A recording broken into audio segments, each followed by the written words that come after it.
नमस्कार, ये आकाशवाणी पटना है। अब आप रचना सहाय से प्रादेशिक समाचार सुनिए। पहले मुख्य समाचार। बालू माफिया से सांठगांठ के मामले में भोजपुर और औरंगाबाद के तत्कालीन एसपी, 4 डीएसपी और 1 एसडीओ समेत 17 अधिकारी निलंबित। पटना उच्च न्यायालय ने टीकाकरण की धीमी रफ्तार पर राज्य सरकार को लगाई फटकार, ग्रामीण क्षेत्रों में टीकाकरण पर जोर देने का दिया निर्देश।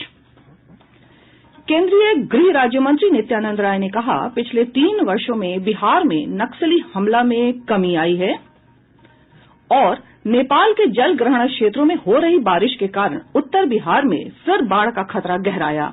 गंडक, बागमती और कोसी नदी में उफान को देखते हुए निचले इलाकों में रहने वाले लोगों को सुरक्षित स्थानों पर जाने की दी गई सलाह। देश भर में 18 वर्ष से अधिक आयु वर्ग के लोगों के लिए सरकारी केंद्रों पर निःशुल्क कोविड टीकाकरण अभियान जारी है।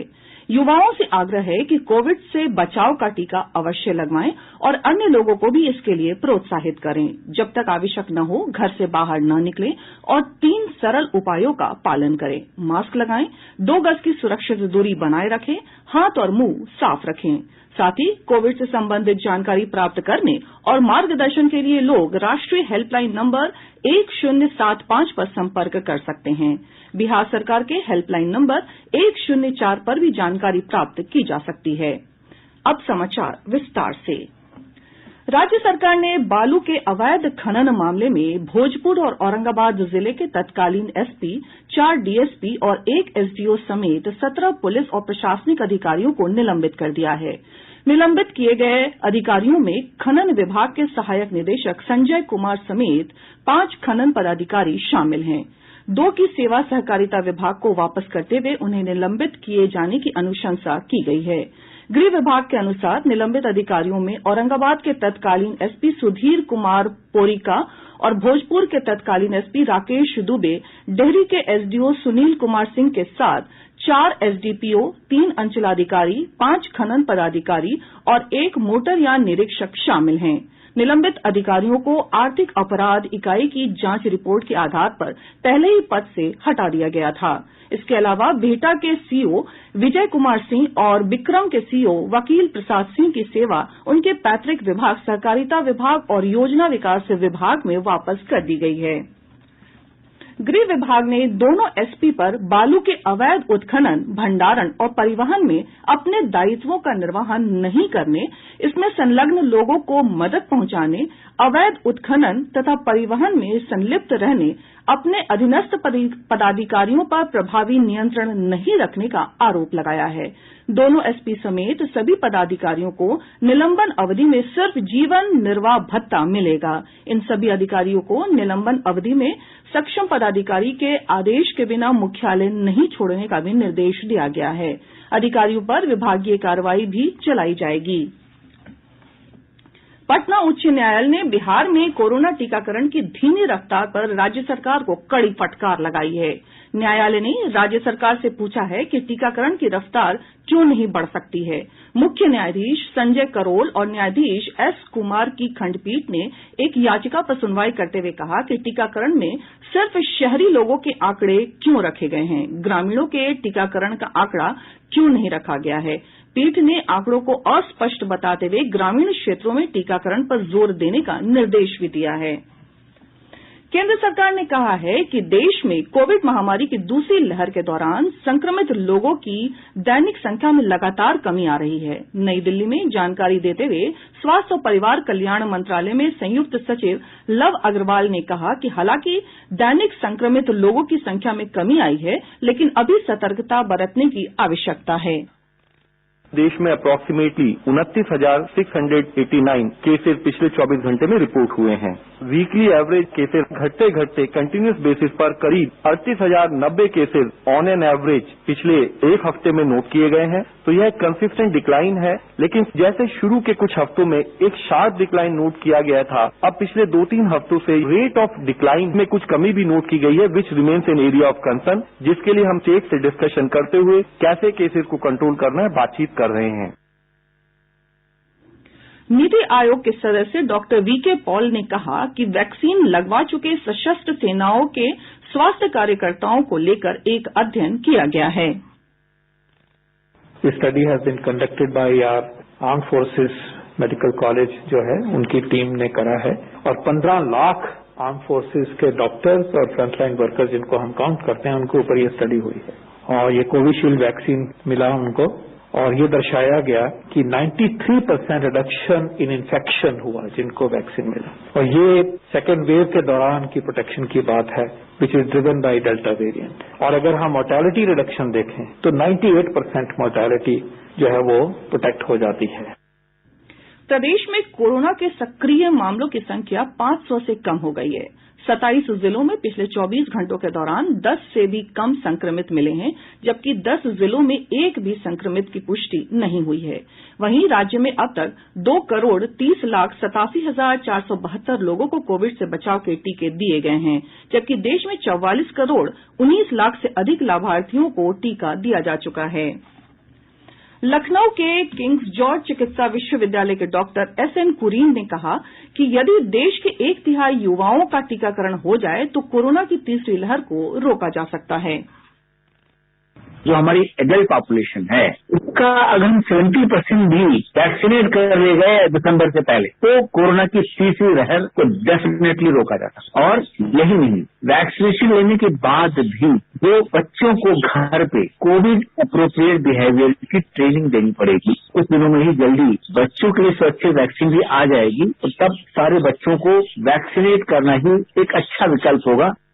स्वास्थ्य मंत्रालय ने कहा है कि सरकार के पास कोविड से मारे गए लोगों का रिकॉर्ड रखने के लिए एक पारदर्शी और सक्षम प्रणाली मौजूद है। मंत्रालय ने कहा है कि सभी राज्यों और केंद्र शासित प्रदेशों से कहा गया है कि वे पूरी जवाबदेही के साथ इनसे संबंधित आंकड़ों को अपडेट करते रहें। मंत्रालय ने कोविड से होने वाली मौतों को लेकर मीडिया में फैलाई जा रही भ्रामक खबरों को गलत बताते हुए कहा कि कुछ मीडिया रिपोर्ट में देश में कोविड की दूसरी लहर के दौरान कम से कम 27 से 33 लाख लोगों के मारे जाने की बात कही गई है, जो सही नहीं है।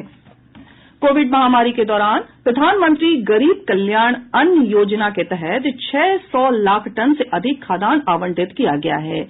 इस महीने की 14 तारीख तक राज्य और केंद्र शासित प्रदेश इनमें से 400 लाख टन से अधिक खाद्यान्न का उठाव कर चुके हैं। उपभोक्ता मामले, खाद्य और सार्वजनिक वितरण राज्य मंत्री साध्वी निरंजन ज्योति ने लोकसभा में जानकारी देते हुए कहा कि केंद्र सरकार ने राष्ट्रीय खाद्य सुरक्षा अधिनियम के तहत लगभग 80 करोड़ लाभार्थियों को मुफ्त में खाद्यान्न देने का फैसला किया है। शेष खबरें एक अंतराल के बाद। कश्मीर से कन्याकुमारी तक भारत एक, आकाशवाणी से विज्ञापन के अंदाज अनेक। अपनी बात को आसाम से गुजरात तक पहुंचाने की हो बात, आकाशवाणी से बेहतर भला कौन देगा आपका साथ। देश के कोने कोने में विज्ञापन बजा, अपनी बनाओ पहचान। केंद्रीय विक्रय एकांश मुंबई ने यह राह बनाई आसान। देश के सबसे बड़े नेटवर्क आकाशवाणी पर विज्ञापन प्रसारित करने के लिए ऑल इंडिया रेडियो की single window booking CSU Mumbai से संपर्क करें। हमारा फोन नंबर है 22024075 या 22886016 और STD कोड 022। आप हमें ईमेल भी कर सकते हैं। हमारा मेल ID है csumumbai@gmail.com। प्रादेशिक समाचार आप आकाशवाणी पटना से सुन रहे हैं। केंद्रीय गृह राज्य मंत्री नित्यानंद राय ने कहा है कि बिहार में पिछले 3 वर्षों में नक्सली घटनाओं में कमी आई है। लोकसभा में एक सवाल के जवाब में उन्होंने कहा कि वामपंथी उग्रवाद से मुकाबला करने के लिए केंद्र सरकार ने वर्ष 2015 में एक कार्य योजना बनाई थी। इस योजना का सख्ती से पालन किया गया, जिससे नक्सली घटनाओं में कमी हुई है। प्रधानमंत्री नरेंद्र मोदी ने भाजपा सांसदों से कहा है कि प्रत्येक व्यक्ति आजादी के अमृत महोत्सव का हिस्सा बने। अमृत महोत्सव देश के 75वें स्वतंत्रता दिवस के अवसर पर मनाया जा रहा है। श्री मोदी ने कहा कि पार्टी के चुने गए कार्यकर्ता 15 अगस्त 2022 से 15 अगस्त 2023 के बीच प्रत्येक विधानसभा क्षेत्र के 75 गांवों का दौरा करेंगे। संसदीय कार्य राज्य मंत्री अर्जुन राम मेघवाल ने बताया कि पार्टी कार्यकर्ता प्रत्येक गांव में ऐसे उल्लेखनीय विचार और पहल के बारे में जानकारी एकत्र करेंगे जो आगे देश के विकास में काम आएगी। आजादी के 75 साल, जिसको हम आजादी का अमृत महोत्सव कहते हैं। प्रधानमंत्री जी ने सभी सांसदों को संबोधित करते हुए कहा कि जनता ने हमें आशीर्वाद दिया है। जन जन के दिल में और दिमाग में ये भाव उत्पन्न करने का अवसर है कि मैं देश के लिए कुछ करूं, ये अवसर हमारे सामने उपस्थित हुआ है। ये मार्गदर्शन दिया गया कि ये कार्यक्रम केवल सरकार ही करे, ऐसा नहीं है, देश की जनता भी जुड़े। इसके लिए उन्होंने कहा 2047 जब देश की आजादी के 100 साल पूरे होंगे, जब देश कहां पहुंच सकता है, जो हमारे बेस्ट बेंचमार्क है, उसको हम कैसे अचीव कर सकते हैं, उसके बारे में जो भी आइडिया जनता से आए उसको हमें कलेक्ट करना है। नेपाल के जल ग्रहण क्षेत्रों में पिछले 2 दिनों से हो रही बारिश से राज्य के कुछ हिस्सों में बाढ़ का खतरा बढ़ गया है। जल संसाधन विभाग के अनुसार गंडक, बागमती और कोसी नदी के जल ग्रहण क्षेत्र में पानी का दबाव बढ़ रहा है। वाल्मीकिनगर स्थित गंडक बराज से आज सुबह 1,36,763 क्यूसेक पानी गंडक नदी में छोड़ा गया। राज्य में घाघरा, गंडक, बूढ़ी गंडक, बागमती, कोसी और अधवारा समूह की नदियां पहले से ही खतरे के निशान से ऊपर बह रही हैं। दरभंगा के किरतपुर, गौडा बौराम, मनीगाछी, घनश्यामपुर, बिरौल, कुशेश्वर स्थान पूर्वी, सिंहवाड़ा, जाले, हनुमान नगर, बहादुरपुर, दरभंगा सदर, केवटी और बहेड़ा अंचल के निचले इलाकों में बाढ़ का पानी फैल रहा है, जिससे इन इलाकों में लोगों को सुरक्षित स्थानों पर जाने की सलाह दी गई है। वहीं कटिहार में गंगा तो अररिया में नूना नदी का जलस्तर बढ़ रहा है, जिसके कारण लगभग आधा दर्जन गांवों में बाढ़ का पानी प्रवेश कर गया है। केंद्रीय जल आयोग से प्राप्त जानकारी के अनुसार घाघरा नदी सिवान के दरौली में 1 सेंटीमीटर खतरे के निशान से ऊपर बह रही है। वहीं गंडक नदी गोपालगंज के डुमरिया घाट में 44 सेंटीमीटर और बूढ़ी गंडक समस्तीपुर तथा रोसड़ा में 2 सेंटीमीटर लाल निशान से ऊपर बह रही है। राज्य में मानसून एक बार फिर सक्रिय हो गया है। मौसम विभाग के अनुसार आज प्रदेश के कई हिस्सों में मध्यम से भारी बारिश होने की संभावना है। मौसम विज्ञानी अमित सिन्हा ने बताया कि पूर्णिया, कटिहार समेत आसपास के क्षेत्रों के लिए येलो और ऑरेंज अलर्ट जारी किया गया है। मौसम वैज्ञानिक ने कहा कि कुछ क्षेत्रों में भारी बारिश भी हो सकती है। प्रदेश के अधिकांश हिस्सों में आने वाले 2-3 दिनों के दौरान मध्यम से भारी बारिश एवं कहीं कहीं भारी से बहुत भारी बारिश के साथ वज्रपात, बिजली चमकने की संभावना है। पूरे राज्य के इस मानसून सीजन की बारिश का आंकड़ा आज तक के रिकॉर्ड हुए पैमाने के अनुसार 561.6 मिलीमीटर है, जो अपने सामान्य स्तर से 19% अधिक है। राज्य में 1ली से 8वीं कक्षा तक के निजी प्रारंभिक विद्यालय बिना सरकारी अनुमति के संचालित नहीं किए जा सकेंगे। शिक्षा मंत्री विजय कुमार चौधरी ने कहा है कि बच्चों की मुफ्त और अनिवार्य शिक्षा का अधिकार कानून के तहत सभी निजी प्रारंभिक विद्यालयों को अनुमति लेनी होगी।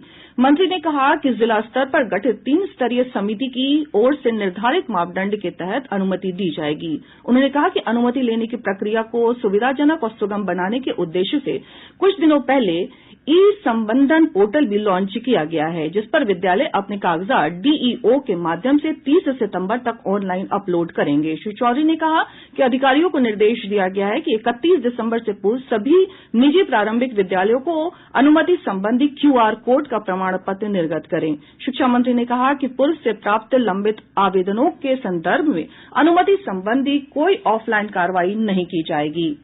उच्चतम न्यायालय ने सभी राज्यों को निर्देश दिया है कि कोरोना महामारी के दौरान अनाथ हुए बच्चों की पढ़ाई कम से कम मौजूदा शिक्षण सत्र में उसी स्कूल में जारी रहनी चाहिए जहां वे पढ़ रहे हैं।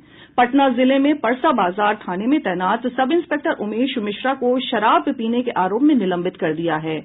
वहीं नवादा जिले के हिसुआ प्रखंड के टोंगी के पंचायत सचिव चंदन कुमार को शराब पीने के आरोप में पुलिस ने गिरफ्तार कर लिया है। अब पटना से प्रकाशित प्रमुख समाचार पत्रों की सुर्खियां। आज के सभी समाचार पत्रों ने राज्य में अवैध बालू खनन के मामले में निलंबित किए गए अधिकारियों की खबर को प्रमुखता से प्रकाशित किया है। हिन्दुस्तान की सुर्खी है 2 एसपी और 4 डीएसपी निलंबित। दैनिक जागरण ने नए विश्वविद्यालय में महिलाओं के आरक्षण को बड़ी खबर बनाया है। प्रभात खबर लिखता है बदले गए शिक्षा निदेशक समेत 9 आईएएस ऑफिसर। दैनिक भास्कर ने लिखा है बच्चों के लिए कोरोना टीका अगले माह संभव, स्कूल भी खुल सकेंगे। दैनिक आज अखबार की बड़ी खबर है मिडिल स्कूलों में होगी शारीरिक शिक्षा अनुदेशकों की बहाली। और अंत में मुख्य समाचार एक बार फिर। बालू माफिया से साठगांठ के मामले में भोजपुर और औरंगाबाद के तत्कालीन एसपी, 4 डीएसपी और 1 एसडीओ समेत 17 अधिकारी निलंबित। पटना उच्च न्यायालय ने टीकाकरण की धीमी रफ्तार पर राज्य सरकार को लगाई फटकार, ग्रामीण क्षेत्रों में टीकाकरण पर जोर देने का दिया निर्देश। केंद्रीय गृह राज्य मंत्री नित्यानंद राय ने कहा, पिछले 3 वर्षों में बिहार में नक्सली हिंसा में कमी आई है। और नेपाल के जलग्रहण क्षेत्रों में हो रही बारिश के कारण उत्तर बिहार में फिर बाढ़ का खतरा गहराया। गंडक, बागमती और कोसी नदी में उफान को देखते हुए निचले इलाकों में रहने वाले लोगों को सुरक्षित स्थानों पर जाने की दी गई सलाह। इसके साथ ही आकाशवाणी पटना से प्रसारित प्रादेशिक समाचार का ये अंक समाप्त हुआ।